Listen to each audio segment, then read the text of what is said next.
Guys, आज हम आपके साथ में सबकी फेवरेट इमरती की रेसिपी शेयर करने जा रहे हैं। और इस रेसिपी को बनाने में मैं आपके साथ सभी टिप्स और ट्रिक्स शेयर करूंगी, जिससे कि आप पहली बार में ही बिल्कुल परफेक्ट इमरती बना सकती हैं। बस एक चीज़ की गारंटी हम इसमें नहीं ले सकते हैं, वो है इमरती के शेप की। क्योंकि जब हम पहली बार या दूसरी बार इमरती बनाते हैं तो उसका शेप जो है इतना अच्छा नहीं आता है जितना कि जब हम इसकी प्रैक्टिस बार बार करते हैं। लेकिन टेस्ट और कलर की तो हम गारंटी लेते हैं कि बिल्कुल परफेक्ट बाजार जैसी इमरती आप घर पर बना सकते हैं, वो भी बहुत आसानी से। तो चलिए रेसिपी बनाना शुरू करते हैं। इमरती बनाने के लिए हम यहाँ पर एक बोल लेंगे और बोल में हम ऐड करेंगे 1 कप भरकर धुली हुई उड़द की दाल। आप कोई कटोरी या कप भी ले सकते हैं और जो कटोरी या कप लीजिए उसी से सारी सामग्री का मेज़रमेंट कीजिए। तो अब हम दाल लेने के बाद दाल को 2-3 पानी से अच्छे से वॉश कर लेंगे और वॉश करने के बाद हम दाल में पानी भर कर रख देंगे लगभग 1.5 कप, ताकि दाल अच्छे से फूल जाए। एक बात का ध्यान रखिएगा, दाल को हमें ओवरनाइट नहीं भिगोना है। दाल को हमें सिर्फ 3 से 4 घंटे ही भिगोना है, ताकि दाल अच्छे से फूल जाए। ठंडक के मौसम में आप दाल को ओवरनाइट भिगो सकते हैं, लेकिन गर्मी में दाल को ओवरनाइट बिल्कुल मत भिगोइएगा, नहीं तो दाल में से स्मेल आने लगेगी, जिससे कि इमरती उतनी परफेक्ट नहीं बनेगी जितनी कि मार्केट में बनती है। स्मेल का मतलब दाल ख़राब नहीं हो जाएगी, दाल फर्मेंट हो जाएगी और हमें दाल को फर्मेंट नहीं करना है। और ये देखिए 3 से 4 घंटे हो चुके हैं, दाल भी बहुत अच्छे से फूल गई है। और आप देख सकते हैं जब हम दाल के दाने को दबाते हैं तो दाल का दाना जो है बहुत आसानी से कट हो जा रहा है। इसका मतलब कि दाल बहुत अच्छे से फूल गई है।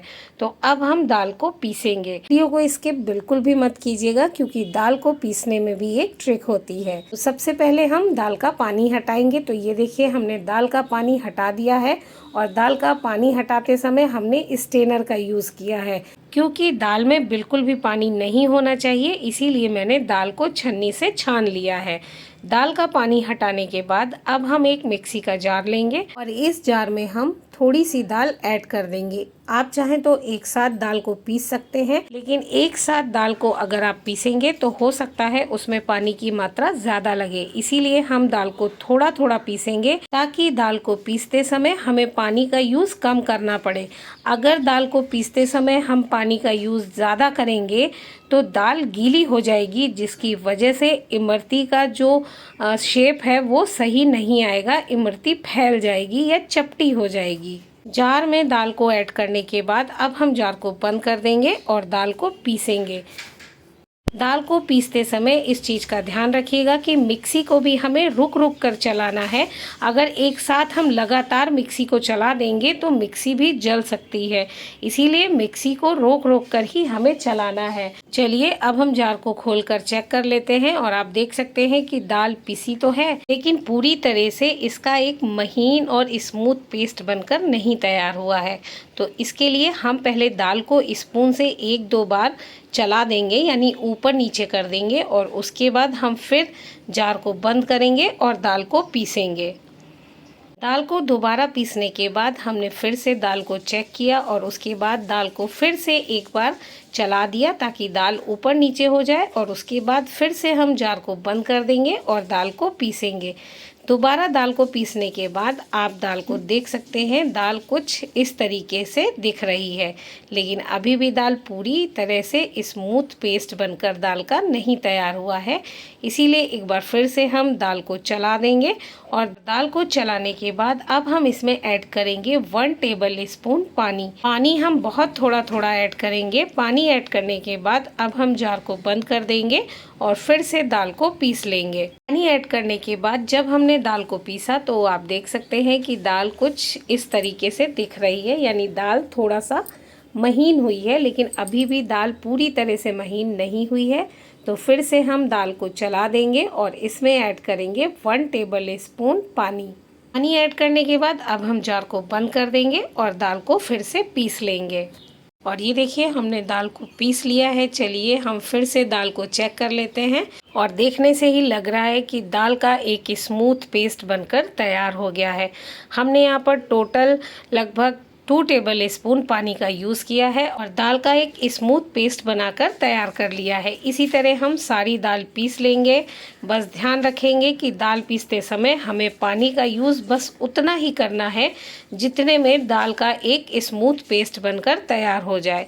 पानी का यूज़ हमें बहुत ज़्यादा बिल्कुल भी नहीं करना है। दाल को पीसने के बाद अब हम एक सर्विंग बोल लेंगे और इस बोल में रखेंगे एक स्टेनर। स्टेनर लेने के बाद अब हम सारी दाल, जितनी दाल स्टेनर में आएगी उतनी दाल हम स्टेनर में डाल देंगे और दाल को डालने के बाद अब हम स्टेनर से दाल को छानेंगे। दाल को हम इसलिए छानते हैं ताकि जब हम इमरती बनाएं तो दाल का कोई कड़ या टुकड़ा इमरती बनाते समय फंसे नहीं। दाल को छानने के बाद छन्नी में जो दाल बच जाती है उसे हम किसी कटोरी में रख लेंगे और इस दाल से हम इसकी पकौड़ी बना लेंगे या हम इसकी सब्जी भी बना सकते हैं। और ये देखिए दाल को हमने छान लिया है, लेकिन दाल तो बोल में दिख ही नहीं रही है। वो इसलिए क्योंकि दाल स्टेनर के बैक साइड पर चिपक गई है, ये देखिए। और अब हम इस दाल को स्पून से या स्पैटुला से हटाते हुए बोल में ट्रांसफ़र कर लेंगे और इसी तरह हम सारी दाल को पीस करके छान करके तैयार कर लेंगे। और ये देखिए हमने यहाँ पर सारी दाल को पीस करके छान करके तैयार कर लिया है। और अब आती है मेहनत की बारी और हमें मेहनत करनी है दाल को फेंटने में। तो आप चाहे तो हाथ से दाल को फेंटिए या आप चाहे तो हैंड विस्कर की मदद से भी दाल को फेंट सकते हैं। दाल को हमें तब तक फेंटना है जब तक कि दाल लाइट और फ्लफ़ी नहीं हो जाती। क्योंकि हम दाल में बेकिंग सोडा का यूज़ नहीं कर रहे हैं, इसीलिए हमें दाल को थोड़ा ज़्यादा फेंटना होगा। जब तक हम दाल फेंट रहे हैं चलिए हम चाशनी बना लेते हैं। चाशनी बनाने के लिए हम यहाँ पर एक कढ़ाई लेंगे और इस कढ़ाई में ऐड करेंगे उसी कप से 1 कप चीनी, जिस कप से हमने दाल का मेज़रमेंट किया था। चीनी ऐड करने के बाद अब हम इसी कप से ऐड करेंगे 1 कप पानी। पानी ऐड करने के बाद अब हम इन्हें पकाएंगे। तो अब हम इन्हें तब तक पकाएंगे जब तक कि चीनी अच्छे से घुल नहीं जाती। तो जब तक चीनी घुल रही है चलिए हम दाल को फेंट लेते हैं।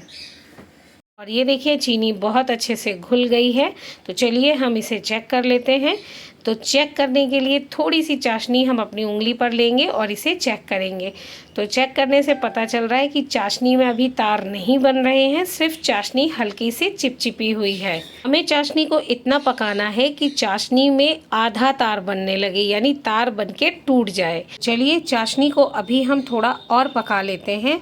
ध्यान रखिएगा चाशनी को हमें बहुत ज़्यादा नहीं पकाना है कि अगर हमने चाशनी को ज़्यादा पका दिया तो इमरती चाशनी को अच्छे से सोख नहीं कर पाएगी, और अगर हमने चाशनी को कम पकाया इमरती चाशनी को बहुत ज़्यादा मात्रा में सोख कर लेगी। इसकी वजह से परफेक्ट इमरती बनकर तैयार नहीं होगी। तो फ्रेंड्स, जब तक चाशनी पक रही है आप लोगों से एक रिक्वेस्ट है कि अगर आपको हमारी रेसिपी पसंद आए, वीडियो अच्छा लगे, तो प्लीज़ हमारे वीडियो को लाइक करना, शेयर करना, कमेंट करना, साथ ही हमारे चैनल से जुड़ने के लिए चैनल को सब्सक्राइब करना बिल्कुल मत भूलिएगा। साथ ही चाशनी को फ्लेवरफुल बनाने के लिए हम इसमें ऐड करेंगे क्रश की हुई हरी इलायची। आप इसकी जगह पर इलायची पाउडर भी ले सकते हैं। और इलायची ऐड करने के बाद अब हम इसमें ऐड करेंगे थोड़े से केसर के धागे। केसर के धागे ऐड करना टोटली ऑप्शनल है। केसर के धागे ऐड करने के बाद चलिए अब हम चाशनी को थोड़ा सा पकने देते हैं और तब तक हम दाल को फेंट लेते हैं। और ये देखिए चाशनी में बबल्स बनने लगे हैं, इसका मतलब कि चाशनी बनकर तैयार हो गई है। लेकिन फिर भी हम इसे एक बार चेक कर लेते हैं। चेक करने से पहले मैंने गैस की फ्लेम को ऑफ कर दिया है ताकि चाशनी ज़्यादा पके नहीं। और चेक करने के लिए हमने थोड़ी सी चाशनी अपनी उंगली पर ले ली है और अब हम उसे उंगली और अंगूठे की मदद से चेक करेंगे। तो आप देख सकते हैं कि तार बनकर टूट जा रहा है। जब हम छोटा तार बनाते हैं तो प्रॉपर तार बनता है, बाकी तार बनकर टूट जा रहा है। इसका मतलब कि चाशनी बनकर तैयार हो गई। और अब हम इसी गरम गरम चाशनी में ऐड कर देंगे half table spoon lemon juice, ताकि चाशनी में क्रिस्टल ना बने। इसके साथ ही हम इसमें ऐड करेंगे ऑरेंज फूड कलर। आप चाहें तो पाउडर वाला फूड कलर ऐड कीजिए या आप लिक्विड वाला फूड कलर भी ऐड कर सकते हैं। और अब हम फूड कलर ऐड करने के बाद चाशनी में फूड कलर को चलाते हुए अच्छे से मिक्स कर देंगे। मिक्स करने के बाद अब हम चाशनी को साइड में रख देंगे और चाशनी का कलर भी देखिए कितना सुंदर आया है। और दाल को फेंट लेंगे। और ये देखिए हमने दाल को अच्छे से फेंट लिया है। आप देख सकते हैं कि दाल में एक पीक बन रही है। इसी स्टेज तक हमें दाल को फेंटना है। इसको चेक करने का दूसरा तरीका ये है, हम थोड़ी सी दाल अपनी उंगली पर ले लेंगे और उसके बाद 1 कप में पानी लेंगे। पानी लेने के बाद अब हम इस दाल को उस पानी से भरे हुए कप में डालेंगे। और दाल डालने के बाद आप देख सकते हैं दाल कप में नीचे बैठती ही नहीं है, सीधे ऊपर आ जाती है, यानी पानी में दाल तैरने लगी है। इसका मतलब दाल को हमने बहुत अच्छे से फेंट लिया है और दाल हल्की हो गई है, जिसकी वजह से पानी से भरे हुए कप में दाल नीचे ना बैठ करके पानी में ऊपर तैर रही है। इसी स्टेज तक हमें दाल को फेंटना है, तभी हमारी इमरती बहुत ही टेस्टी, क्रिस्पी और क्रंची बनकर तैयार होंगी। दाल भी इमरती बनाने के लिए तैयार हो चुकी है, लेकिन अभी हम इस दाल में ऐड करेंगे इमरती को बाजार जैसा कलर देने के लिए ऑरेंज फूड कलर। और ऑरेंज फूड कलर ऐड करने के बाद अब हम फिर से दाल को एक बार चलाते हुए ऑरेंज फूड कलर को दाल में अच्छे से मिक्स कर देंगे। और ये देखिए फूड कलर को भी हमने दाल में अच्छे से मिक्स कर दिया है। दाल बिल्कुल तैयार हो गई है इमरती बनाने के लिए। तो चलिए अब हम इमरती बनाते हैं। इमरती बनाने के लिए हम यहाँ पर लेंगे एक पाइपिंग बैग। आप इसकी जगह पर दूध की पॉलीथिन भी ले सकते हैं, या आप जैसे मार्केट में कपड़ा लेते हैं उस तरह का कोई कॉटन का रुमाल ले लीजिए। उस रुमाल में बीच से कट लगा करके एक होल बना लीजिए। दाल को ऐड करके इमरती बना सकते हैं। हम यहाँ पाइपिंग बैग से इमरती बनाएंगे, तो इसके लिए हमने एक ग्लास लिया है और ग्लास में पाइपिंग बैग को रख दिया है ताकि हम आसानी से इसमें दाल को फिल कर सकें। ग्लास में पाइपिंग बैग को सेट करने के बाद अब हम इस पाइपिंग बैग में ऐड करेंगे इमरती के लिए तैयार की हुई दाल। दाल को पाइपिंग बैग में फिल करने के बाद अब हम दाल वाले पाइपिंग बैग को दूसरे पाइपिंग बैग में रख देंगे, यानी पाइपिंग बैग को हम डबल कर देंगे। पाइपिंग बैग को हम डबल इसलिए करते हैं ताकि जब हम इमरती बनाएं तो पाइपिंग बैग हमारा फटे नहीं। और अब हम पाइपिंग बैग के टिप को कैंची से हल्का सा कट कर देंगे। जितनी मोटी या पतली इमरती हमें चाहिए उस हिसाब से हम इसमें कट लगाएंगे। इमरती बनाने के लिए हमें गहरे बर्तन की ज़रूरत बिल्कुल भी नहीं है, क्योंकि इमरती को हम खुले बर्तन में बनाएंगे, इसीलिए हमने यहाँ पर पैन का यूज़ किया है। अगर आपके पास कोई खुला बर्तन नहीं है या खुली वाली कढ़ाई नहीं है या पैन नहीं है तो आप इसकी जगह पर थाली भी ले सकते हैं। पैन लेने के बाद अब हम इसमें ऐड कर देंगे रिफाइंड ऑयल। आप रिफाइंड ऑयल की जगह पर देसी घी का भी यूज़ कर सकते हैं। ऑयल भी हमें बहुत ज़्यादा नहीं डालना है। ऑयल हम इतना लेंगे कि इमरती अच्छे से फ्राई हो जाए। ऑयल लेने के बाद अब हम ऑयल को गर्म होने के लिए छोड़ देंगे।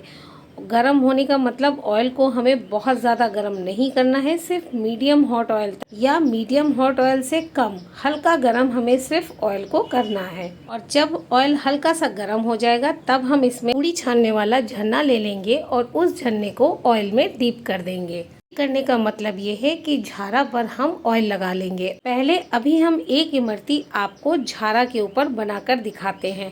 इमरती बनाने के लिए हमें इमरती को 3 बार राउंड शेप में घुमाना है और उसके बाद हमें छोटा छोटा राउंड उस राउंड के ऊपर घुमा देना है, कुछ इस तरीके से।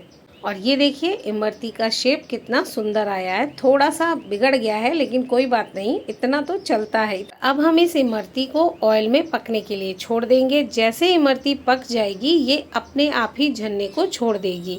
अगर नहीं छोड़ेगी तो हम इसे स्पून से निकाल देंगे और एक बार फिर से हम डायरेक्ट ऑयल में ही वैसी इमरती बना लेंगे जैसे इमरती हमने आपको झारा में बनाकर दिखाया है। और देखिए बिल्कुल सही शेप की इमरती बन रही है। और अब हम इमरती को उलटते पलटते हुए दोनों साइड से मीडियम टू लो फ्लेम पर पका लेंगे। इमरती को हम धीमी आंच में पकाएंगे जिससे कि इमरती क्रिस्पी और क्रंची बने। और जिस इमरती को हमने झारा पे बनाया है उसे भी हम स्पून की मदद से निकाल देंगे और निकालने के बाद उलटते पलटते हुए इमरती को दोनों साइड से पका लेंगे। और ये देखिए इमरती दोनों साइड से कितने अच्छे से पक रही हैं। और जैसे ही इमरती पक जाएंगी हम इन्हें निकाल करके चाशनी में ऐड कर देंगे। यहाँ पर छोटी छोटी इमरती बनाई है, साइज आप अपने अनुसार घटा बढ़ा सकते हैं। बिल्कुल परफेक्ट शेप आया है इन इमरतियों का। अब हम इन इमरती को ऑयल से निकाल करके इन्हें चाशनी में ऐड कर देंगे। चाशनी में हम इन्हें 5 से 10 मिनट के लिए छोड़ देंगे और उसके बाद हम इन्हें चाशनी से बाहर निकाल लेंगे। चलिए एक बार हम फिर से इमरती बनाकर आपको दिखा देते हैं डायरेक्ट ऑयल में। 3 बार हमें राउंड बनाना है और उसके बाद हमें छोटा छोटा राउंड उसी राउंड के ऊपर बनाना है और बिल्कुल परफेक्ट इमरती बनकर तैयार हो जाएगी। बस इस चीज़ का ध्यान रखिएगा कि इमरती को हमें पैन के किनारों पर बनाना है, बीच में बिल्कुल भी नहीं बनाना है। इमरती को बनाते समय गैस की फ्लेम को हमें बिल्कुल लो रखना है और जब हम इमरती बना लेंगे तो गैस की फ्लेम को मीडियम कर देंगे ताकि इमरती अच्छे से फूल सके। और आप देख सकते हैं इमरती कितने अच्छे से फूल भी रही है और शेप भी बहुत अच्छा आ रहा है। और इसी तरह हम सारी इमरती बनाकर तैयार कर लेंगे। और ये देखिए फाइनली सारी इमरती बनाकर हमने तैयार कर ली हैं। इमरती का कलर और इमरती का शेप देखिए बिल्कुल परफेक्ट आया है। बस साइज़ में हमने इमरती थोड़ा छोटी बनाई है, आप चाहें तो बड़ी भी बना सकते हैं। चलिए अब हम एक इमरती आपको तोड़कर भी दिखा देते हैं और तोड़ने से ही आपको दिख रहा होगा कि इमरती अंदर से कितनी जूसी बनी है।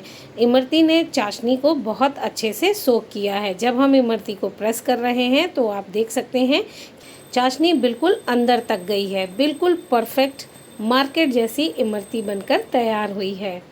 आपको हमारी ये मार्केट स्टाइल इमरती की रेसिपी कैसी लगी हमें कमेंट करके ज़रूर बताइएगा और उन सभी टिप्स को फॉलो कीजिएगा जो मैंने आपके साथ में शेयर किया है।